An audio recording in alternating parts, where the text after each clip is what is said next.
Hi, everybody. Yay, eyeballs. Hello to all the Cerniverse. I am very excited today to introduce Miss Jessica DeVita. She is at Microsoft, and she works in the Azure DevOps. And she has many, many years of IT experience, and she has a focus on lean product development and practical postmortems. I got to spend this morning and a little bit of the afternoon today in a workshop with her. She was very vivacious, wonderful, engaging, intelligent. I could go on. If you guys would like, you can heckle her word, at Uber Geek Girl on Twitter. Follow her. I've been following her since I found out we're going to do this, and there's a lot of really cool stuff out there. So I'd like to introduce Miss Jessica. Thank you so much, Rob. Absolutely. So I wanted to talk to you about retrospectives and postmortems. These are things that are getting a lot more attention in industry now. We see companies like Etsy really trailblazing their way, writing the postmortem facilitation guide. We really see industry focusing on this a lot more. And so that's kind of, you know, the problem I set out to solve was what's going on with our incidents and outages, because there was quite a few happening about a year ago at Microsoft. And, you know, what could I do, to help facilitate or, improve our retrospectives? I wanted to see if there was anything I could offer the teams. And so much of what I'll just go over today is a bit of an experience report of what it's like to take some of these ideas into what may not be like the most friendly environment. A lot of times we're kind of talking about how we talk about problems. And so in a situation where, this work basically to talk and to be vulnerable with one another, to talk about our postmortems and what we want from them and what's possible from them, is not always a politically popular thing to do. You're bringing up incidents that are upsetting to people, right? We have outages. We lost a data center. Hey, we have slides. And they don't match what I'm talking about right this second, so we'll do our best. We'll go back to a blank slide for a second. And so basically, I wanted to think about what could we really do practically speaking. And the practicality is what's really important for me to convey to you. A lot of the wisdom in the world on postmortems is coming from the human factors areas and this notion called resilience engineering. And Cerner has human factors experts here. I don't know if Ann Miller's around, but it's very exciting to watch this sea change in our industry where you can really no longer get away with writing a postmortem that's blameful or that talks about things like a root cause. And I'll talk about why those terms are problematic and some of the language that we might look at. Essentially, when you leave today, I want you to have some very practical things that you can do in your next, after your next incident. I'd like to start by asking you this question. Please turn to your right or your left, whichever's easier. And this is a neighbor that you just moved in down the block. And if you were going to tell them how the teams in Cerner worked well together, what would you say?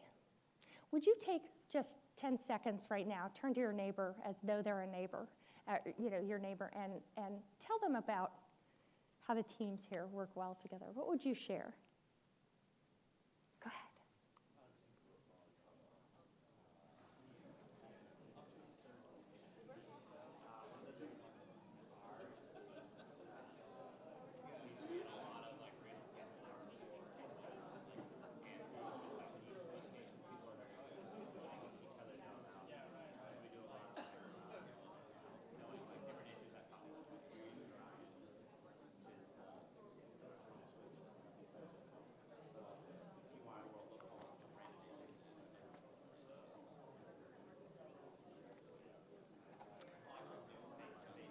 This doesn't have a key to blank the slide, does it?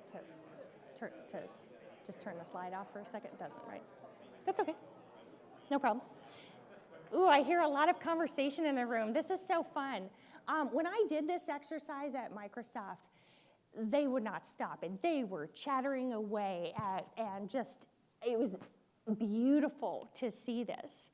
And the reason I bring this up is, a lot of times somebody might be giving you advice on practices and things like that, but these sometimes come with the perspective that you're doing something wrong, right? Or that somehow, like, your postmortem procedures are wrong or not effective or something like that. But this kind of language really speaks to something called asset-based community development, where we're looking at the org and we're looking for the wellness that exists in the org. Even in some of the most dysfunctional orgs, there are pockets of wellness.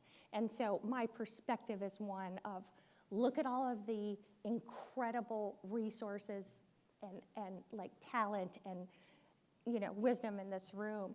And this question about what makes teams work well in your group and how does that happen, hold on to that, because I saw some just folks are lighting up. Hold on to that. That is going to sustain you through some difficult and dark times. When things go wrong, when incidents happen and outages happen, they burn time, they burn money, they burn resources, they burn people out, they're exhausted from being on call for so long. These are the things that happen, and so you need that kind of sustaining thing. So take the energy that you just shared with one another, it will sustain you. How do we fix that database problem? It should be on the wiki. Go to the wiki, right? Ever heard this? Have you ever said this? Yeah, should be on the wiki. Wiki, where information goes to die. I'm pretty sure that's what that stands for. How about this one? Hopefully I don't have to talk to you again today. These are real quotes from real bridges where, it's this sense of, we've actually been on 3 incidents together today. Really, great colleague. Hopefully I don't have to talk to you again today. In a loving way, right? Let's not have another incident. How about this one? This needs to not happen again. What are we going to do to prevent this? These kinds of questions really take me into some of the kind of practical points I want to make sure that I cover. Just without any fanfare, we have to, and this is the advice I gave teams all throughout these conversations at Microsoft, we have to get out of the name, blame, and shame game. It's completely ineffective. It's also very damaging to your teams. And the drive within us that calls us to find explanations for incidents is it's strong. And when things go wrong, there are psychological purposes for understanding the causes of accidents. And so the urge to kind of look for reasons is normal and it's okay. It's what you do with that. And so my constant point is, if I hear blame in a meeting, if I hear you should have, if I hear you shouldn't have, I know that blame is at work here, even if it's unstated. So we can be moving towards blameless, understanding those things. Just a little context, the service I work on, every single engineer at Microsoft uses it. These numbers are a little out of date, and we just changed our product name again. But we have many, many, many tens of thousands of users at Microsoft, all using this tool. We host one of the largest Git repositories in the world, the Windows Git repo. And we have committed a lot of work upstream to make Git work for large file systems and kind of this monolithic repo. And those changes have been committed back upstream, so we're really trying to make that work. This service is so critical. These numbers, I think I need to get some updates to this, but just by the numbers, just the number of pull requests that we do each day, work items, executions that get, tests that run, 4 million builds per month. And this was before we created, free pipelines for open source projects. But what this means is that there are 42,000 deployments. By the way, this number is, I think, twice that now, deployments per day. And, so you have a service that is relied upon by many, many people internal to Microsoft as well as our external customers. And we have many, many hundreds of thousands of customers who use the service as well. And sometimes it goes down.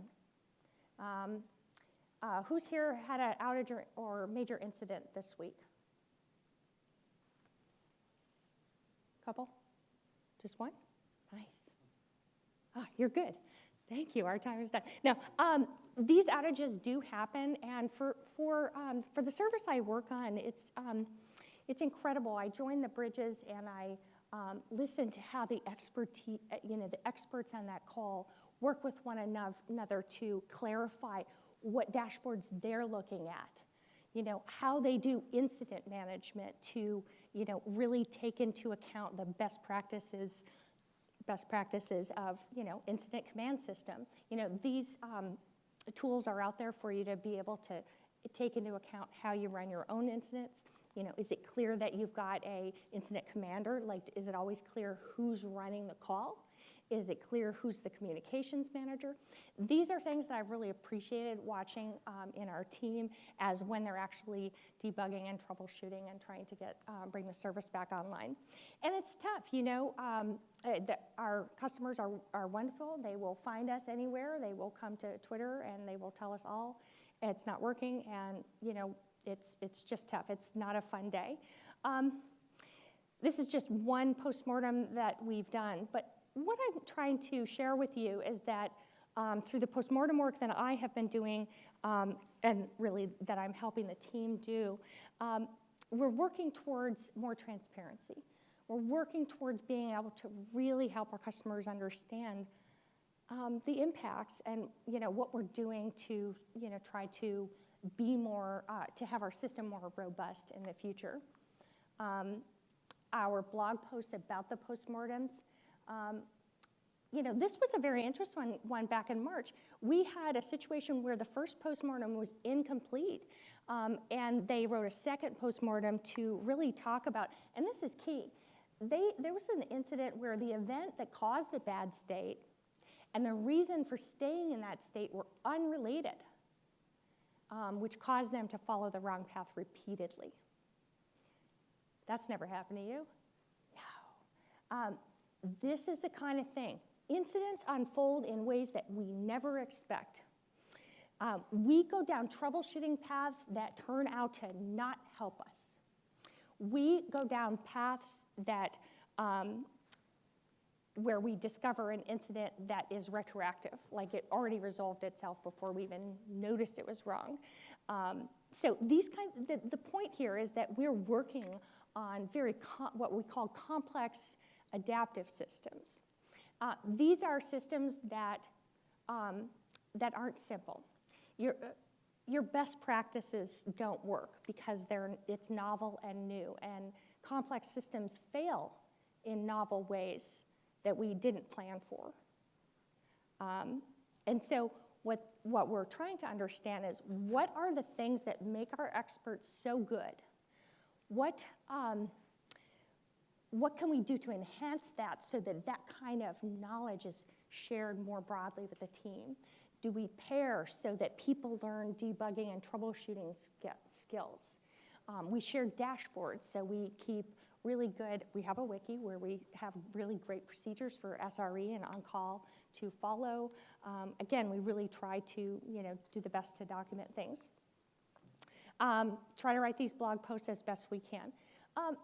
But again, when something goes wrong, we are looking, and some of the different kinds of looking that occur. Epistemological is when we are trying to explain what happened, and we're really trying to find causes and effects and things like that. Preventative, right? We hear this better not happen again. I need you to make sure that that doesn't happen again. We are exhortative, trying to tell people to really, do better, do better. Moral, right? We're trying to explain deviance. How did this happen? we're elusive, we're kind of instructive, those kinds of things, where there feels like a moral issue of like, well, somehow, why would you think that, that's the right piece to do? Existential, we're trying to explain suffering. Again, when things go wrong, people are, on the bridge, they're not maybe getting a chance to eat dinner.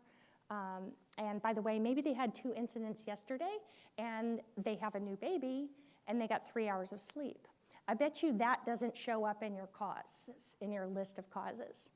But those are factors that influence how it went that day. Okay. We are insatiable about looking for those explanations. Is it an act of God? Is it a technical failure? Ooh, is it a human factor?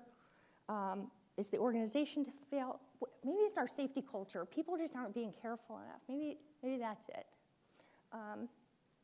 But what I want to talk to you about is some very practical tips to going from we've built something, people are using it, it broke in a way we didn't plan for. What do we do now? Does that feel all right for you to explore that? Let's do that. Have anyone in the room heard of the 5 whys? Okay. How can I put this politely? The 5 whys is bandied about as this, boy, if you just ask why 5 times, you'll find your root cause. The thing is about that is it's really broken of a model. And here's why.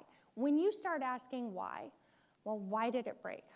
Well, the data center lost power, because there was a cool, we can talk about the incident to give you the context. But the point is we're trying to, understand that incident. And when we ask why, it very often leads to the word how, or it leads to the word who, right? Well, why? Well, why did Joe do that? Well, and the point then is now we're pointing to a person as though they're the cause of the outage because they either did something right or wrong, or they didn't do something they were supposed to. And if only those things hadn't have happened, we would be fine. Like, we believe that our systems are so perfect that if it weren't for our pesky humans, getting in the way. But that's wrong. That's not how it works. So I want you to shift your language. This will take time. Do not come into your postmortems telling people, this is how we're going to do it. It's a process. I'll show you what I did. It worked for me. You'll need your context. So we want to move from why to how. A how question gets us away from the people and more to, okay, what really occurred? What was it like on that Tuesday?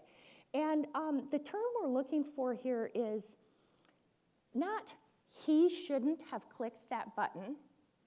We're not looking for she should have seen the alert. Did that ever happen to you? Well, why didn't you see the alert? We have alert fatigue. Instead, we want to look at how. How did it make sense for him at the time?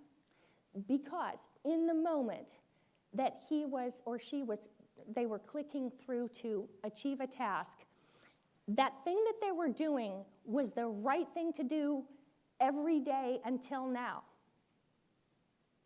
Every day, right?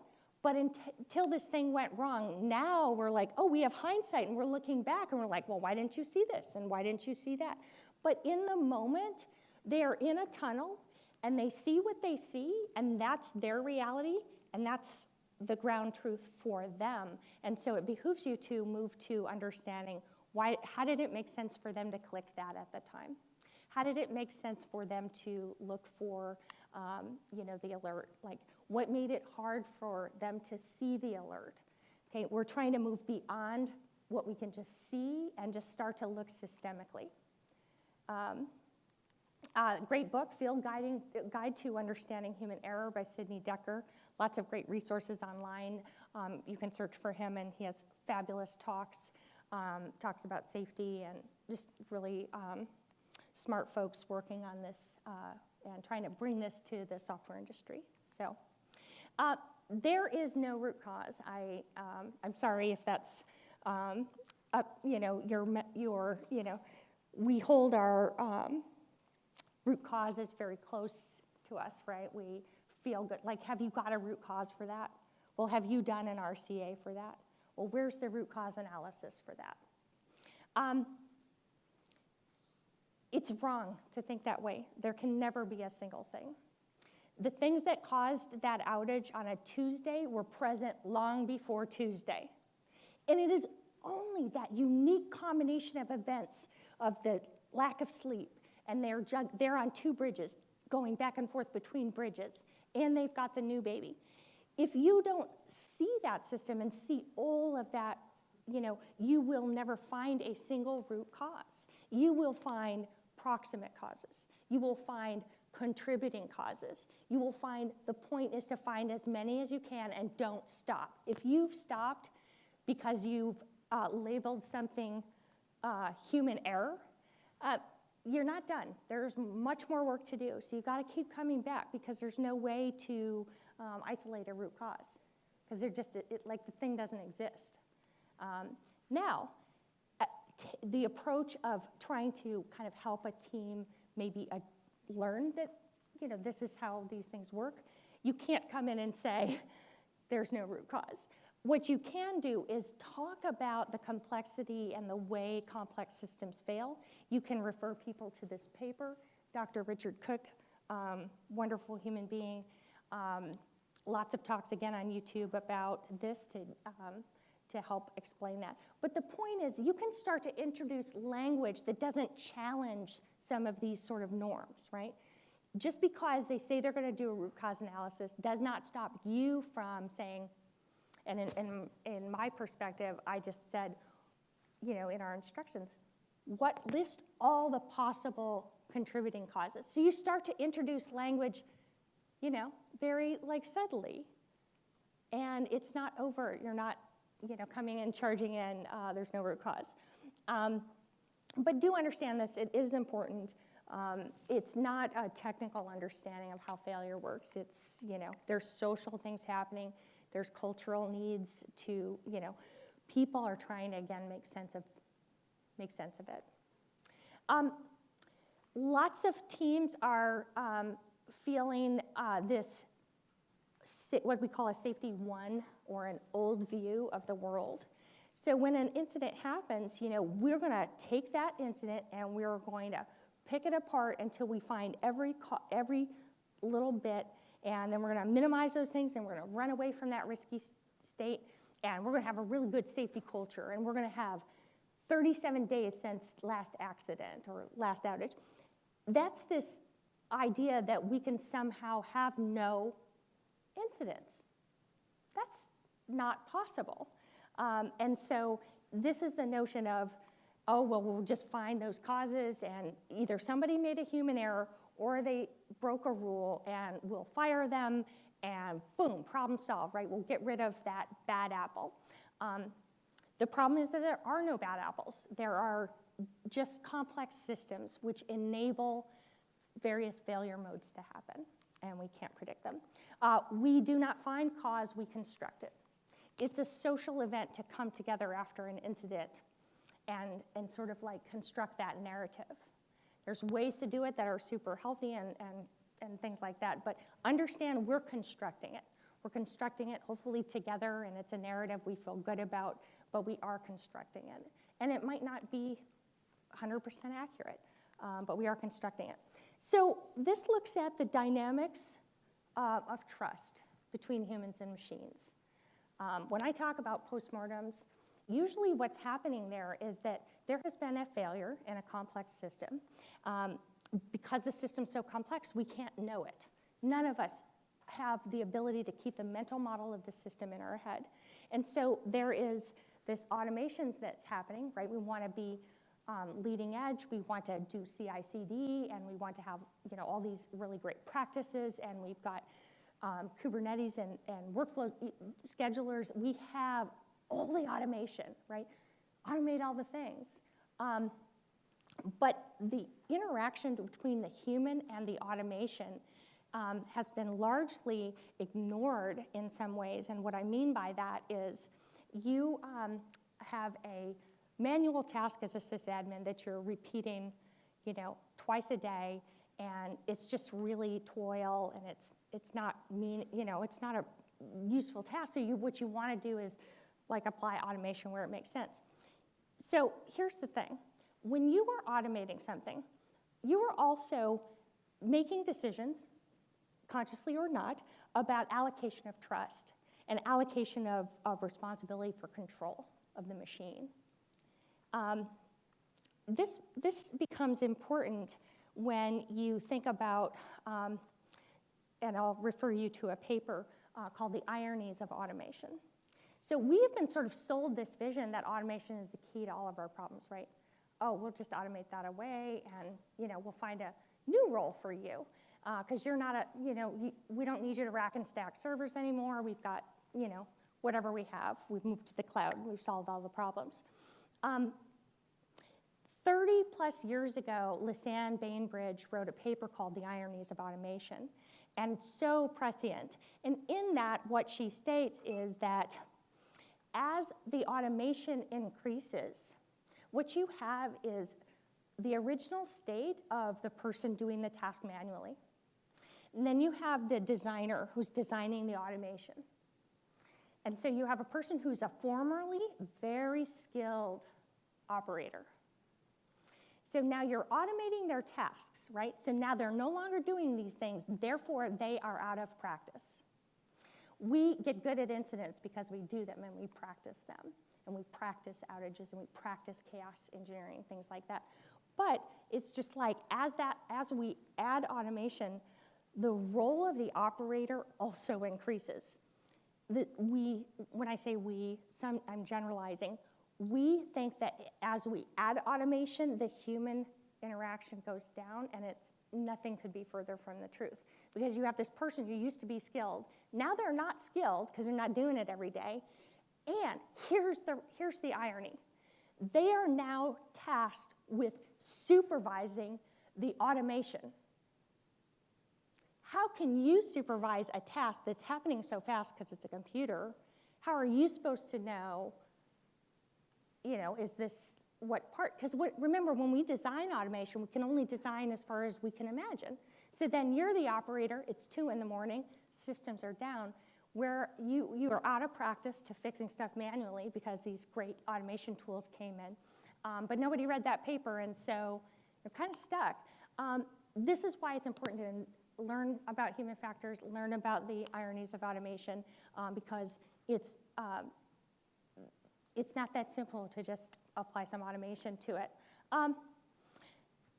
We want to move towards a culture of resilience that understands things go right and things go wrong, and that's a function of normal work.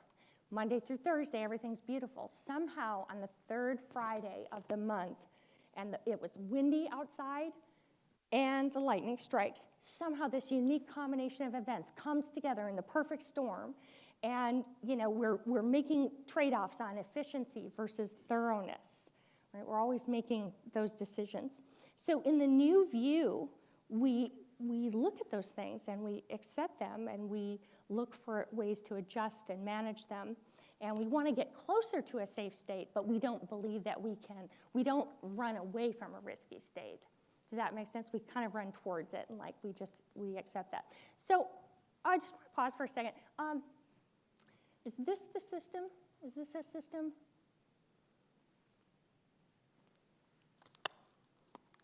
Let's see, we've got a router, message router, we've got a web supervisor, we've got the web server, and we've got some chat system there.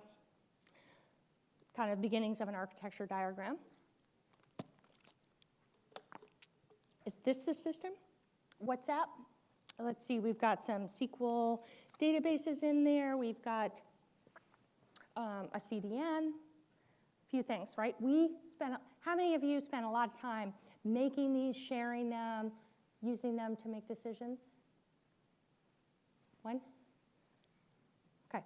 But this isn't the first time you've seen where people are trying to represent the mental model of the system as far as you understand it. The thing that came out of the Stella report, though, which is stella.report if you are interested, is that we understand now that this is a very incomplete picture. When you have incidents and outages, and you're just like, this is your only frame of reference for discussion, you're missing the really important part, and that's the human. We spent a lot of time talking about tools and modeling systems and doing network diagrams, and really, we have entire conferences dedicated to deployment tools. I mean, the industry, you know, there's a lot of things happening here. We're very busy talking about which, you know, version control system we want to use, things like that.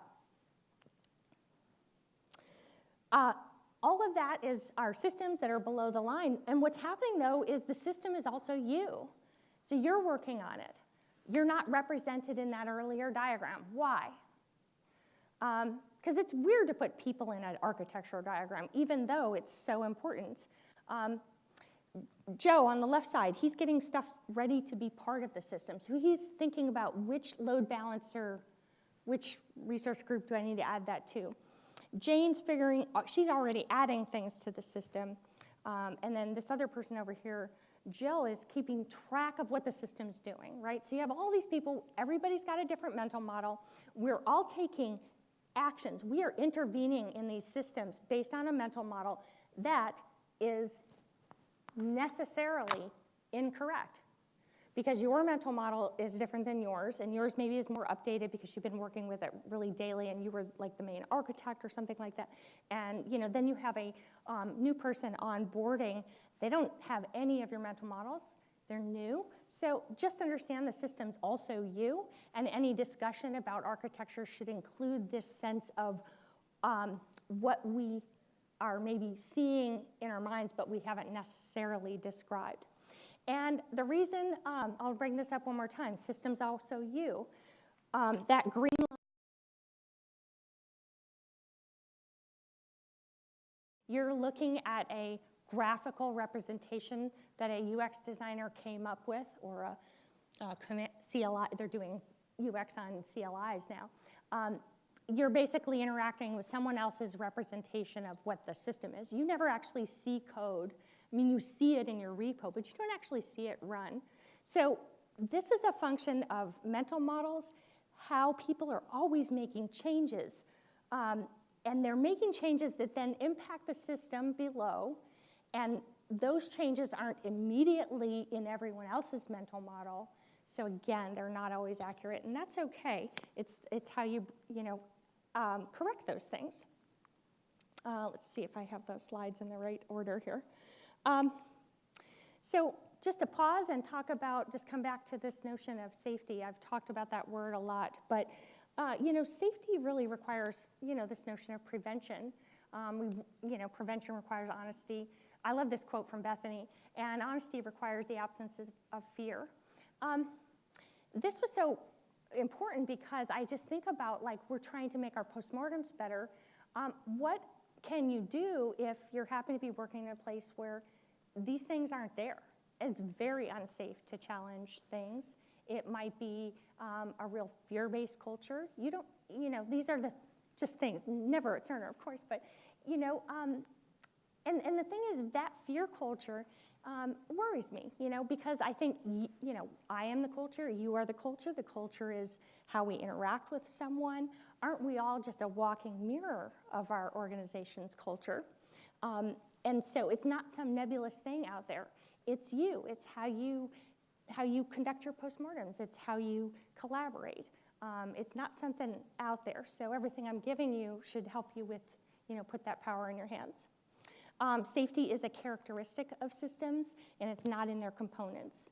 Safety doesn't belong with the safety management team. It's an emergent thing that happens as a result of all the pieces coming together. So on that Thursday, if you were to try to point at safety, like, you wouldn't be able to do it, because you'd be pointing at the experts and the way they adapt to incidents and adapt to outages. But we count outages, and we average them, and we do a whole bunch of aggregation, but we never count how many times the system was up. Do you count how many times your website actually works? No, but we count the time it fails, right? It's kind of, seems kind of odd to measure the presence of safety by counting the absence of incidents. Anyway, it's not separate. It's a continuing thing that's just emerging, and you can't point to it. It's really tough. And the humans, they are continuously creating that safety. Again, you're coming to work. People come to work and they want to do a good job. They want to minimize the outages. They want to find out, why was it so difficult to really get the right networking team on the call? Because they were pointing to storage and this, that, and the other thing. So what you find is that it really is people creating that safety. And most days, it's the study of normal work that, again, people are doing that great job, but this unique combination of events. And it's how people adapt. And it's something that automation can never provide for you, is that human capacity to respond in that way. This is a long slide. I'm going to pass over it. Again, it's that old view of describing things in linear orders as though incidents actually unfold. Who's ever been on an incident that unfolded 205, 206? These things happen in timestamp order. Nobody did anything on a wrong troubleshooting path, right? It was just linear, and we knew, boom, boom, boom, what to fix. That's not how incidents happen. Incidents go this way and that way. You'll hear for the normative language where they're saying, oh, well, this happened and that happened and that happened. So, a couple questions. If you're a non-expert, these are some of the questions in my mind. How can you contribute to software robustness? How can you approach maybe a new engineering system you haven't seen before? Investigating rules that we talked about, some language things, errors, and postmortems. So those are some of the questions in my mind. Couple quick points. Who knows what happened on September 18th, 1980 in Damascus, Arkansas? No Googling allowed. No Bingling allowed. This thing happened in 1980, and it was absolutely gripping to read about this, and I think it illustrates a lot of the points, and so I'll make it quickly. The Titan II missile was this insane warhead that had this fuel system that had this fuel mixture that even like the wrong air could just light the whole thing up, and now we have a nuclear warhead, and you see the hole in the ground there. But what happened is you have maintenance people whose entire job it is to keep the Titan II ready to launch. It's like very maintenance work. It's sysadmin work. It's like you're changing this and you're checking this. And so these young guys, young kids, I guess, really, this was their job, and they were learning how to do it and so forth. And so if you look at the configuration where those fuel lines are, and basically, there's this spot where stuff can get in, right? And so these two guys were climbing up this very tall structure to be able to work, some other aspect of the missile. So they have specialized tools, like we do. We have specialized tools in software. And so they get up to the platform, and they start working. Joe pulls out his wrench, and it's the wrong one. And John says, that's all right. We've got these other tools here. And he hands him, a big wrench that is different than the right tool for the job. But it's fine, we always use this. This is one of those adaptations that we humans make that breaks the rules a little bit, but everybody does it. It's called normalization of deviance, a drift into failure, right? You have rules that you wrote down, but on the job, these are the things that, by the way, save you a lot of money and help a lot of things too. But it's experts use the right tool, whatever they can get to, right, to get the job done. So they've got this giant wrench. It's huge. And he drops it. His mouth is jaw is on the floor, watching almost in slow motion this massive, 3-foot thing falling down, and jamming right between the missile and the fuel structure. And the hours of terror that happened after that, I encourage you to read more about the story because it's so illustrative of what we do in software. How many times have you used a different tool to get the job done and then maybe it did a little something wrong? How many of you have dropped a wrench ever? We've all dropped a wrench. And I think the point is that this guy, Dave Powell, so what happened is he dropped the thing, they're watching it in slow motion, fuel is spraying out, they're on the phone trying to figure out what to do, and the guys who built the missile are, trying to talk to them on the phone, tell them what to do. And what happened is they said, guys, what are you not, because people are gonna die, this is what's happening. And they're like, what are you not telling us? Because we've exhausted everything, we don't know what's wrong. But the point is, when they had first asked him what was going on, they first got on the phone, these guys did not tell them that they dropped a wrench. He was terrified of getting in trouble. And he made a choice, and he didn't say anything. So now we're at the end of the point, they're trying to decide, are they allowed to evacuate, or are they forced to stay in to try to continue to mitigate and possibly die? And the point is, he was so terrified, and this is that fear culture where he played dumb because that was like, he didn't know what to do. But the Air Force blamed it on human error. Every guy that worked in those silos dropped a wrench at some point in his career. We've all dropped a wrench. So that's the thing. Human error's not a thing. There's so many other factors that went into that. Any type of tooling to hold onto the wrench so it doesn't fall down. All the things that we now in retrospect think, oh, well, we could make this a little safer.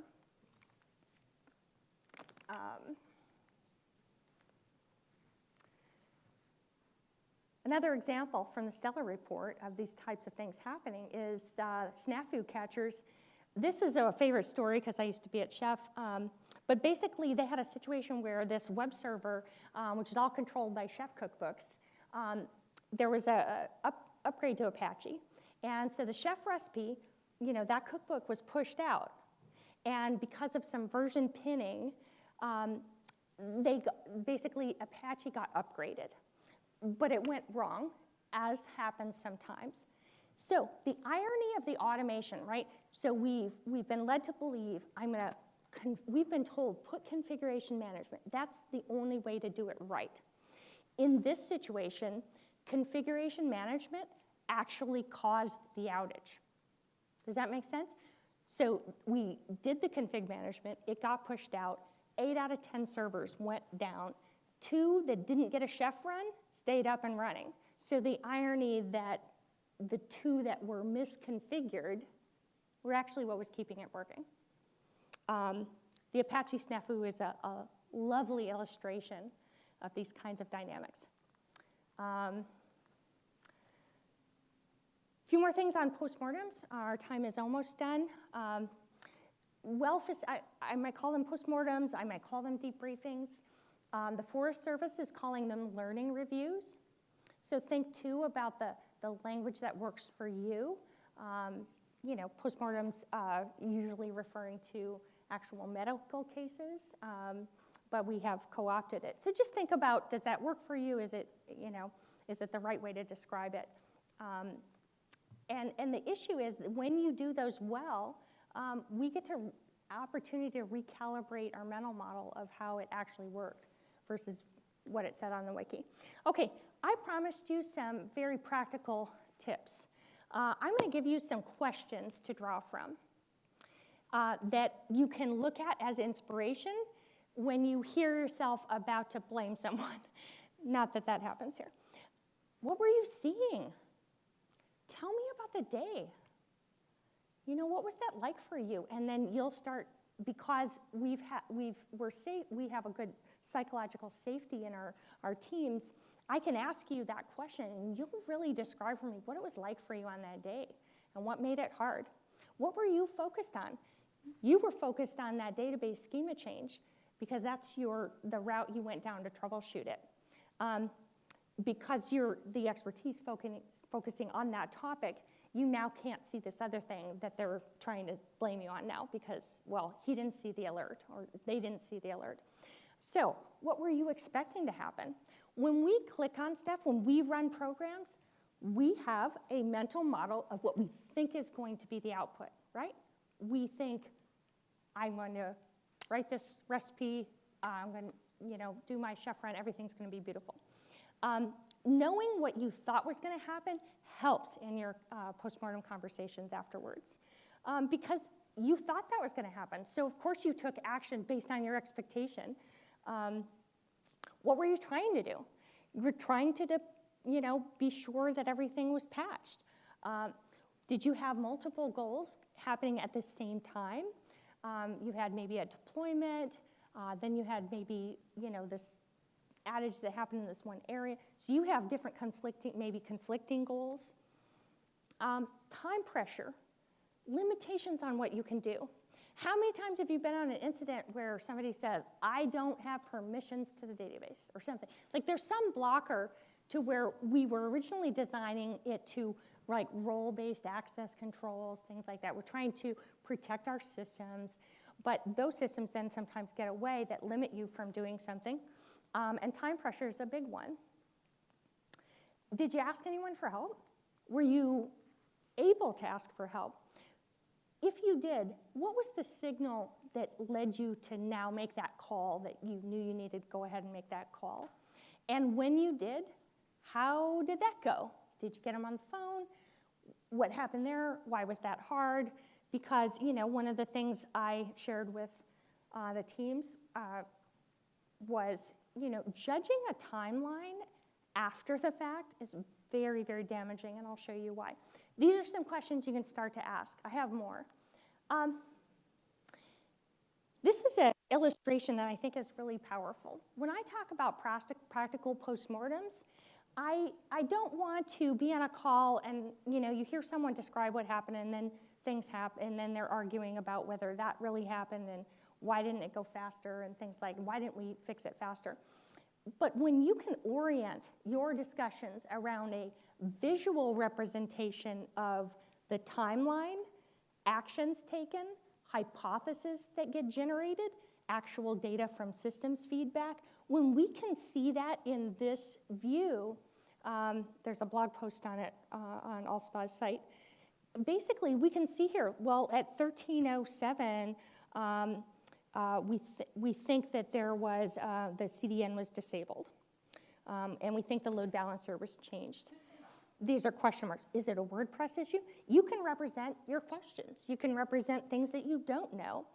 You can represent your troubleshooting steps, because you can see how sometimes we have one person go, okay, you go work on that. I'm gonna go work on this. And now you go and make with the typey.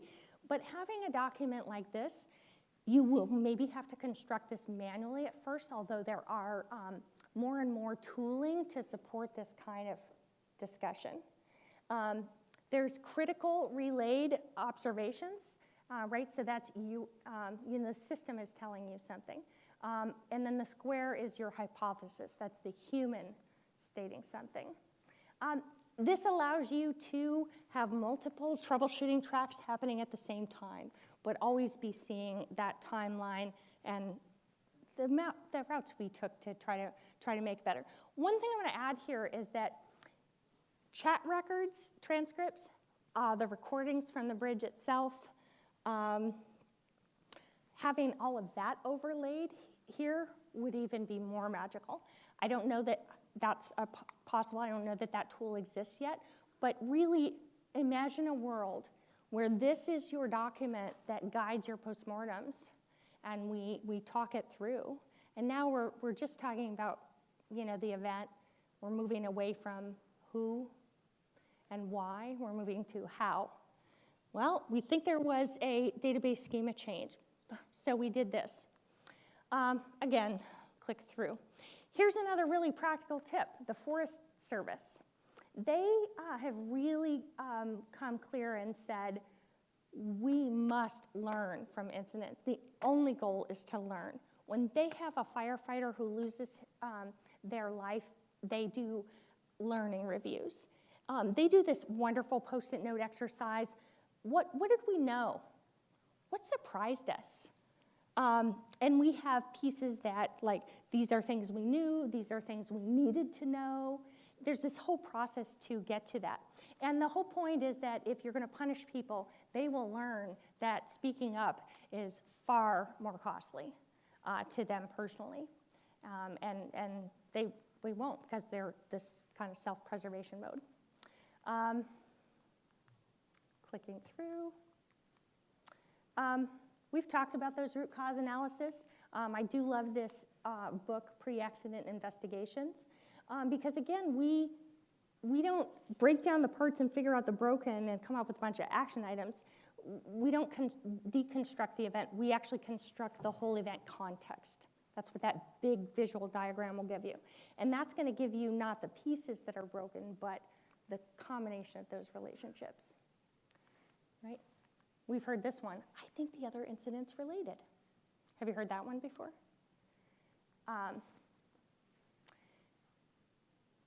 These linear descriptions of human error, these are optical illusions. I love this. They provide a sort of delusional clarity. So very, very interesting. That one drop socket, it should have never, it shouldn't have, lots of should and shouldn'ts. But there's so many things that shouldn't have happened. Nobody thought that scenario out of him dropping that wrench. I mentioned the time where someone was saying, well, why did it take 30 minutes to get someone on the phone? To get the right team on the phone. When you judge that timeline without the context and you're doing it in hindsight, it's extremely damaging because of what was true for the person at the time. Because of local rationality, they were also perceiving workload and task saturation and fatigue. Those are things that affect our perception of time even passing. Incidents go by and you'll be on a, and it suddenly, like 2 hours, it's just gone.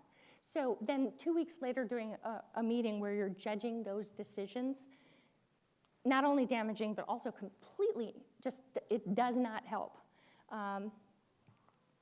Counterfactuals, again, when we say should or shouldn't have, or we start hearing those some kind of judgment, sometimes we do, that means that the person who's stating that, they're stating counterfactual, and they're literally describing something that's a figment of their imagination.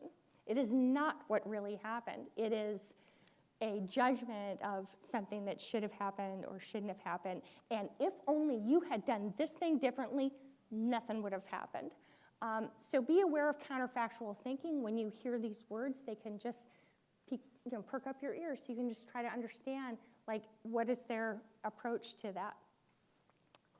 Boy, that was the hero bridge.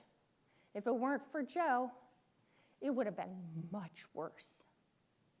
I hear this one too. This is a fun slide of John talking about that, all your people at the entire ops team is at Velocity. And by the way, the DBA's car is in the shop. Everybody's got it. And there was a TechCrunch article. Like, this is, maybe not your reality, but when you're looking at, people who are trying to describe that there's a singular root cause for something, this is the image that for me just really says, oh no, there's so much more at play here. When you're doing your postmortems, we come up with action items, don't we? Right? We've got to have after-action things that we do to repair the defects. These things have their own secret, special way of creating other issues. You put in a fix for the incident that happened. A hot fix gets pushed out. Maybe you skip some tests to get it out to fix the problem. Now, 6 weeks later, that thing you did caused a problem that didn't reveal itself until, again, another unique combination of events.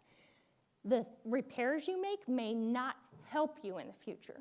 Why? Because incidents aren't the same. They feel like, oh, I feel like the incident's related, but they're not the same. They might look the same in some aspects, but they're definitely not. So when you spend a whole bunch of time and create 100 action items to deal with the thing that happened yesterday, you are basically just be mindful. There's a very good chance that it won't help you at all. Because the thing that happened yesterday will never happen the same way. It just won't. So be mindful of the barriers and the checklists and the useful things. They're good, but just aware of them. We've talked about automating and the impacts of that without understanding. Google has come out and really explained, that they're, during their rollback attempt, another bad config change, right? That's never happened to us. And so they're understanding that automation, has its limits. So there's a link to that paper. So we talked about, you're out of practice. The operator needs more skilled, not less skilled. Continuing to wrap up. There's nothing magic about, postmortems. You can do them well and still learn nothing. You can do them poorly and still learn.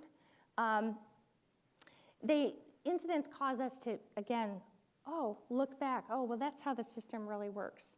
But they're not magic. You can work on them. This is some comments about bridges. Some bridges are more effective than others.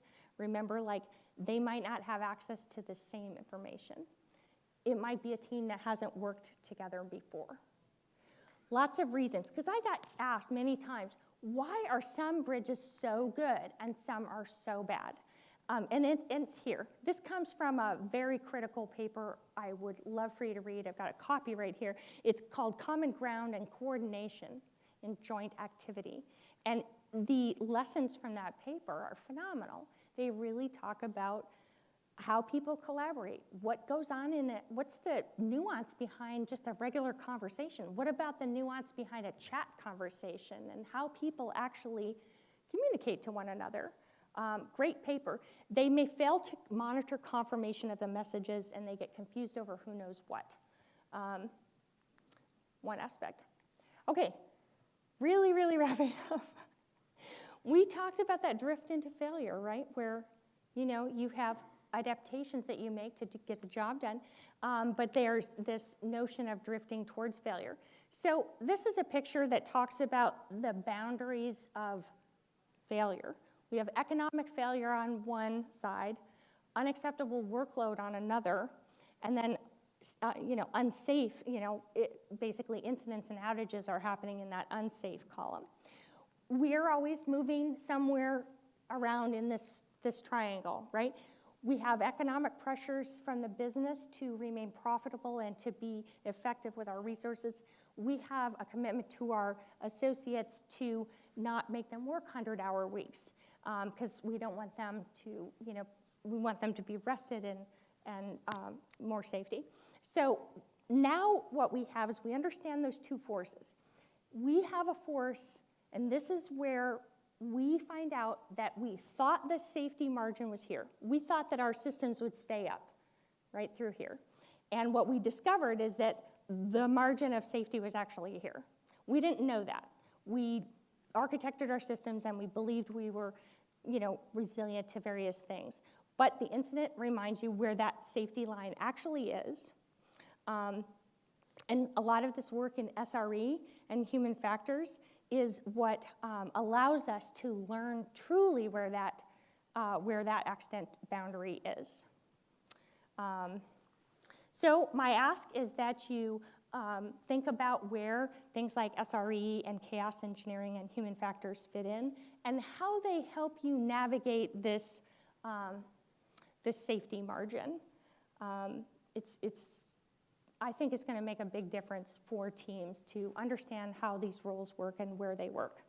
I did share this with my teams because I thought it was so inspiring because, when I'm talking about postmortems, I'm really talking about cultural changes. These are changing the way people have operated for years in some cases. And, I just love this quote. If there was going to be renewal, it would take all of us and it would take all parts of each of us, right? We need the experts in this room. We need your expertise.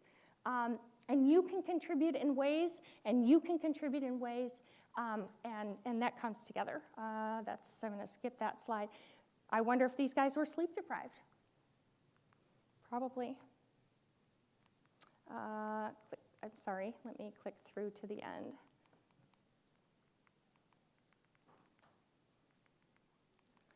Okay, so take these out of your incident management systems. Do not code them as human error. If you've stopped at that, there's more work to do. So take a look at these. I'll close with this photo of me and John Allspaw and Jeff Cessna and J. Paul Reed and Rin Daniels. Lovely people, all part of the human factors community, all studying postmortems and incidents and trying to make our industry better. So I feel very blessed to call upon friends like these. And they're there for you too. They're all on Twitter, and they love to talk to people about this. It's really their passion. And so I'm very grateful to John for mentoring me and helping me learn more about these complex systems.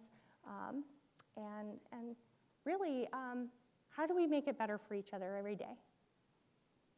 So I hope this has been helpful to you. I hope that you have left today with some practical questions to draw from, and I will make sure you have a link to the question bank. A few other resources and takeaways you'll get probably over email, because it's a lot of information, but the main thing I want you to take away from today is you can make a difference in your postmortems. You don't need a special, blessing to do it. Lots of educational materials and supportive folks in the industry would help you to learn more about it.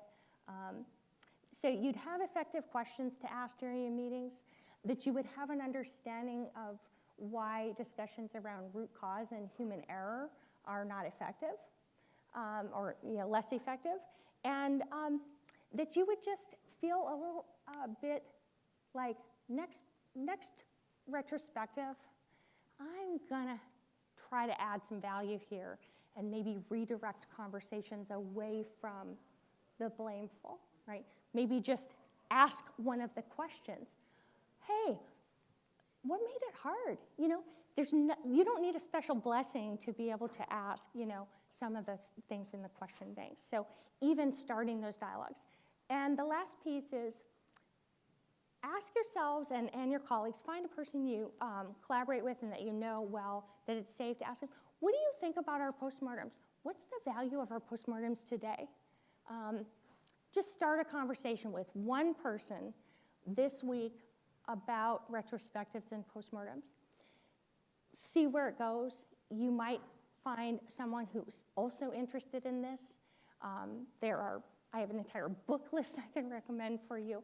But again, that you would leave today being interested in making postmortems better, interested in the human factors aspects, interested in understanding the role of automation and its caveats and limitations, very key. And so that's what I hope to do with you today, and to share. This was my experience working at Microsoft, trying to help them with postmortems, dialing into incidents, taking a lot of handwritten notes, and just asking a question now and again to, you don't need a special title to ask those better questions. So thank you so much for your time and attention and being here today. I've had a fantastic day. I love this work. I love to talk to you about it. If you want, I'll be here. And with that, I thank you for your time, and I loved being here today.